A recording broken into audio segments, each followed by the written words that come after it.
Once you've mastered the basic method for crimping a pie crust, you can start to experiment with more decorative edges. In this video, I'll show you how to make 3 fancy edges for your pies.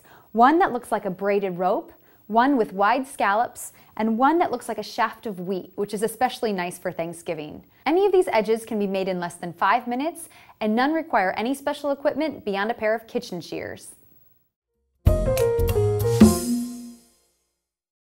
To start, I've already lined my pie plates with dough, and I've rolled the excess dough underneath itself to create a nice high edge. So we'll start out with the scalloped edge, which is actually pretty similar to the regular crimped edge, but we're just going to make wider crimps. So to do this, I form a curve with my index finger on the inside of the pie, and then press into the crust using your thumb and forefinger on the outside hand to create a nice scalloped edge. And you're just going to repeat this all around the pie. You want to make sure that you don't push too hard. You don't want the dough to go over the edge of the pie plate. It should rest directly on the rim.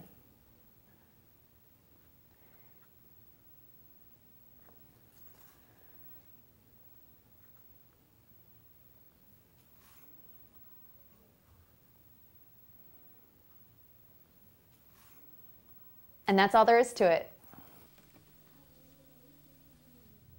Another way to dress up your pie crust is with a rim that looks like twisted rope. It's really easy to do. I'm going to use the side of my thumb and just press down into the dough at a 45-degree angle. And then I want to use the finger of my outside hand to make sure that the dough doesn't extend out over the side of the rim. And then you'll just repeat this every 1/2 inch to 3/4 of an inch. You can also use the flat side of a knife to do this. But either way, you want to make sure that you don't press down too hard, otherwise you could sever the dough.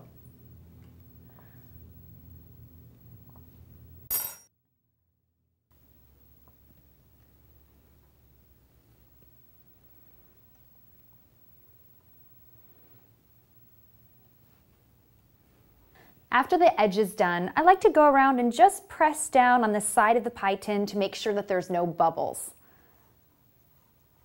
At this point, it looks good and we're ready to go. Now the wheat crust, which looks really complicated, but it's actually really easy. You're going to need a pair of kitchen scissors for this one, and you're just going to snip the edge at a 45-degree angle. And repeat this every 1/2 to 3/4 of an inch, all around the pie.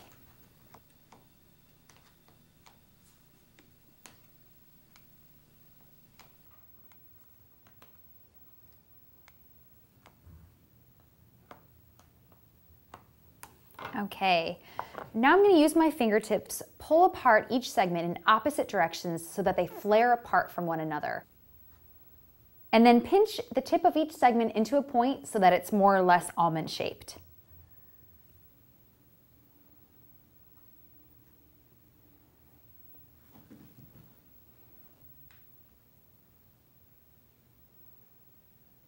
After you've pulled apart the dough, you can go back around and shape anything that needs a little touch up. For all of these crusts, you want to make sure that you prick the bottoms and the sides with a fork and then refrigerate them for at least an hour before baking. This is going to help prevent the crust from shrinking or slumping while in the oven. It's also going to help the edges keep their beautiful shape.